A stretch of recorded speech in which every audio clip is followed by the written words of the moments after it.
Hello mga katip, it's me again, Majang, ang retired na kunyang. So for today's mini vlog, ayan, nagmi-mini vlog na tayo, ay samahan niyo ako maganda-gandahan. Charot! So ayan, uwi tayo na Marinduque dahil a-attend tayo ng kasalan. So ayan, ganyan lang ako mag-ready. Alam niyo, yung pinapahid-pahid ko sa paa ko na yan, ay binili ko lang sa Lazada for 39 pesos, I think. Tapos ginamitan ko siya ng Lazada reward para wala akong babayaran.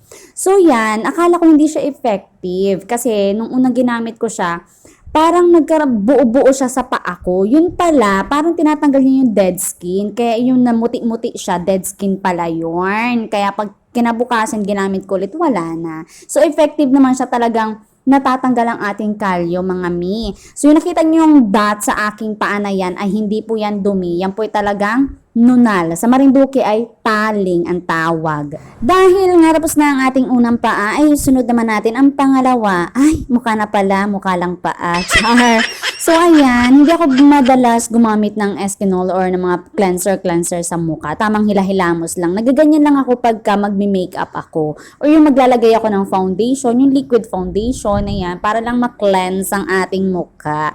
So ayan, ganyan lang. Wala akong kaarte-arte sa katawan na kagaya ng may mga eme-eme pa na retinol, mga ganon. Simple lemeng. Kasi wala naman tayong, wala na tayong igaganda yan na yun. Wag na tayong umasa. And I'm going to use this Sales Lady product. Actually, ito ay concealer lamang. Pero pwede naman siyang full cover na nakalagay. Kaya ayan, ang ginagamit ko na foundation. Actually, maganda yung product talaga ng Sales Lady na gamit na ng kapatid ko. Talagang siya, very loyal to Sales Lady. Halos lahat ng gamit ng kapatid ko na mga makeup is Sales Lady. So, Sales Lady, baka naman. Sales? Sales Lady. Basta yun. Ang ganda ng cover niya. Kita nyo naman, di ba? Medyo brown ng konti yung mukha ko. Hindi ganyang kaputi. Pag napahiran mo na ng inagaong foundation, ay, nakikita mo na yan. Di ba? Parang minasilya. Gago! Ano yung masilya? Diba? Ang ganda ng effect niya, mga mi. As in, parang pag nakita mo siya in person, pag nilapat mo siya, parang wala kang makeup. Parang natural look lang. Lalo na kapag maganda yung pagkakalapat mo, na pantay, as in. So, hindi lang pala mini vlog ito na laro-laro ng ganda-gandahan and get ready with me going to Marinduque. Nagpa-product review na rin pala ako, in fairness. With a promotion of Very Light sa Sales Lady. So, Sales Lady, baka naman. Dahil naglagay tayo ng liquid foundation, ay ayan, tinap-tap ko muna ng spongy para lumapat na maganda ang ating concealer foundation. Ayan. Tapos, saka ko siya lalagyan ng press powder. Press, as in press. Charis. So, ayan, ganyan-ganyan lang. Tap-tap lang daw, sabi. Actually, nanood ako ng mga makeup tutorial sa YouTube at saka sa Reels para medyo alam nyo na yun, may alam-alam tayo. Kasi nga, balak ko, hindi ako magpapa-makeup sa kasal. Kaya lang nagagalit si Bridezilla dahil kami lang daw nung aking bestie, di na isa pa, si Bro. Ang hindi magpapa-makeup, baka ang ending daw, kami lang ang maputla. Charis. So, ayan na nga. Tapos, sinabi ko naman sa inyo doon sa aking video nung papunta kami ng Padre Pio na hindi ako talaga naglalagay ng kung anek-anek sa aking kilay. Tamang suklay-suklay lemeng. Dahil nakaalay naman ang kilay ko, maganda naman. So, no need na. Dahil hindi tayo marunong talaga mag-makeup, tamang nood-nood lang ng YouTube at Reels, diba? Ito ang binili ko na eyeshadow. Kasi hindi ako marunong talaga mag-blend. Ayan. So, ito, double na. Meron ng may pantas, may pambaba. I-apply mo na lang ng maganda. So, ito nakuha ko is brown. Mura lang siya para lang everyday makeup. Everyday makeup. At saka ba inday? Lagi ka lang naman nasa bahay. So, ayan nga. Isang beses ko lang kasi naman gagamitin. Tsaka yung kapatid ko, hindi naman mahilig mag-eyeshadow. So, sabi ko, doon na lang tayo sa mura. Parang 29 pesos lang din namin ito na nabili sa Lazada. Actually, dalawa yan. Yung isa brown, yung isa pink. Kaya nadampot ko, itong brown. Kaya ito na lang. Ayoko naman talaga ng brown kasi nga, mukha na nga ako maputla. Tapos brown pa yung gagamitin ko.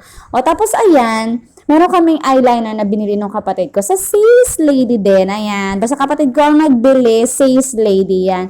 So, yun ay brown. Coffee brown yung kulay niya. Kasi hindi bagay doon sa kapatid ko yung black. So, we choose coffee brown. Ayan. So, alam niyo ba, nung college ako, sabi nung isa kong professor, kailangan daw pag mapasok kami sa klase niya, naka-makeup kami. Kasi daw, mga future educator kami, dapat presentable. Ay, hindi talaga ako mahilig mag-makeup. So, tamang eyeliner at lipstick lang ako na, yung hindi halata na may lipstick ka. Parang lip balm lang ba? Ganon.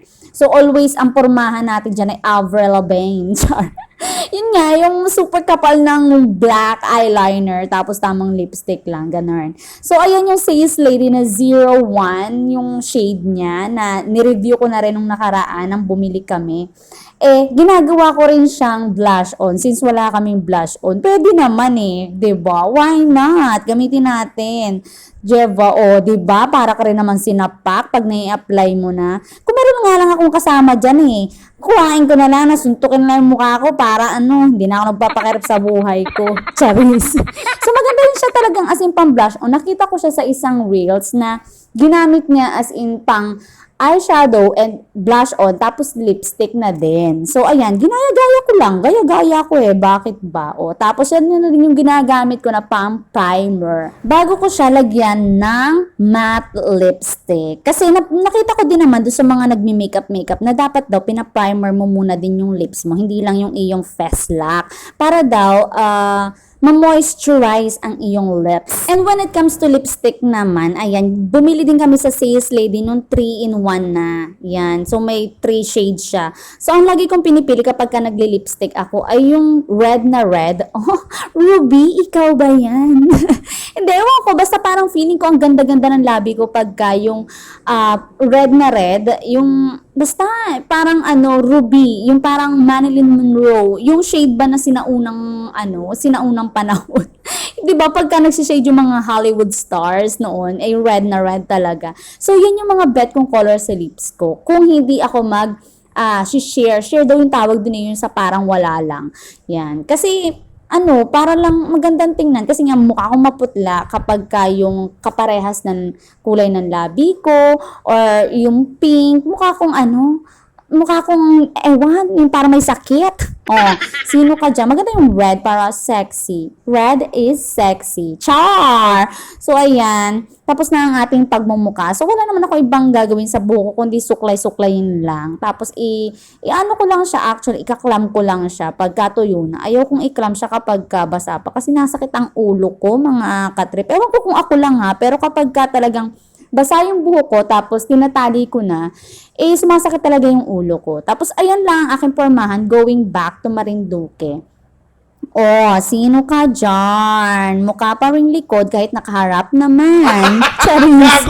So, ganyan lang. Nakapants lang ako kasi malamig sa bus ng very late. Malamig? Tapos kita ang inagaong pusod?